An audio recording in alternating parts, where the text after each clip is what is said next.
안녕하세요. 저는 은혜화평강교회 송진명 목사입니다. 오늘은 하나님의 훈련 방법이라는 제목으로 말씀을 전하고자 합니다.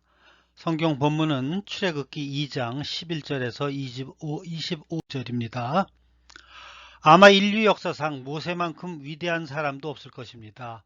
그는 하나님의 손에 사로잡혀서 너무나 놀라운 일들을 많이 해냈고 무려 200만 명이나 되는 이스라엘 민족을 40년에 걸쳐서 가르치고 인도했던 지도자였습니다.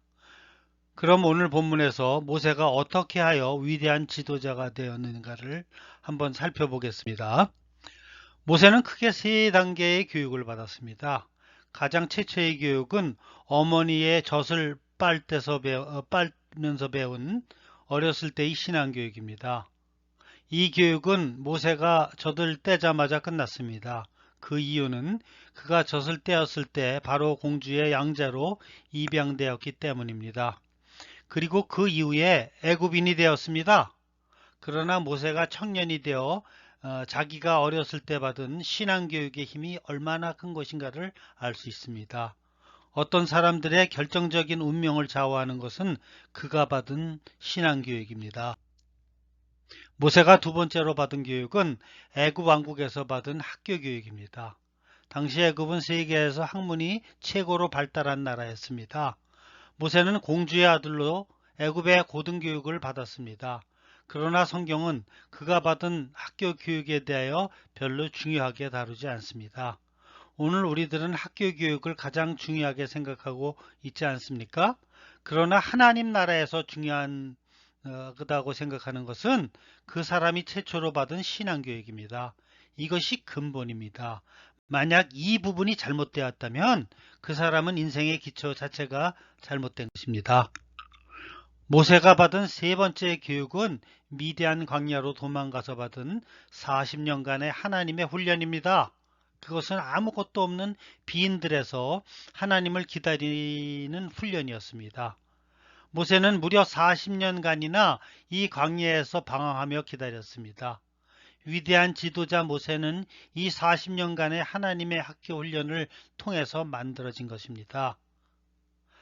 히브리서 11장 24절에서 26절에 보면 모세의 믿음에 대하여 믿음으로 모세는 장성하여 바로의 공주의 아들이라는 칭함을 거절하고 도리어 하나님의 백성과 함께 고난받기를 잠시 죄악의 낙을 누리는 것보다 더 좋아하고 그리스도를 위하여 받은 능욕을 애굽의 모든 보화보다 더 큰 재물로 여겼으니 이는 상 주심을 바라봄이라 이렇게 말씀하고 있습니다.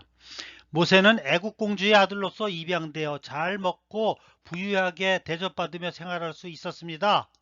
그럼에도 불구하고 모세가 관심을 가진 것은 자기의 민족 히브리 노예였습니다.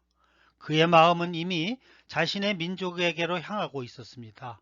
물론 사람이면 누구나 자신의 뿌리를 알고 싶어 합니다. 그러나 모세가 히브리 노예를 찾은 것은 단순한 자신의 뿌리를 찾겠다는 것이 아니라 거기에는 하나님의 약속이 있었기 때문입니다. 모세는 진정으로 자기가 어디에 속해야 하는가를 생각해 보았습니다. 지금 그대로 있어도 모세에게는 편안한 삶이 보장됩니다. 그러나 어렸을 때부터 간직하고 있던 그의 믿음이 그것을 용납하지 않았습니다. 그의 마음속에는 여전히 채워지지 않는 허전함이 있었습니다. 세월이 흘러가면서 모세는 이 두 개를 모두 가질 수 없다는 것을 알게 되었습니다. 그것은 하나님의 말씀이요 하나님의 약속이었기 때문입니다. 그는 자기 스스로 소속을 결정해야 했습니다. 애굽의 공주 아들이냐 아니면 히브리 노예냐. 그는 자신의 마음이 히브리인들을 향해 나가는 것을 막을 수가 없었습니다. 이것을 우리에게 적용한다면 내가 진정으로 하나님의 백성이라면 나의 관심은 하나님께서 우리 믿는 자들에게 주시는 모든 것과 하나님의 문제에 있어야 합니다. 즉 경제적으로나 사회적으로 잘 먹고 잘 사는 것보다 주님의 자식으로서 사역을 잘 감당해야 합니다. 즉 하나님 나라의 확장을 위하여 모든 물질과 시간과 노력과 재능을 사용해야 합니다. 그러므로 여러분도 세상적인 나락에 빠지지 말고 모세처럼 주님의 나라의 확장에 쓰임 받으시기를 예수님 이름으로 축원합니다.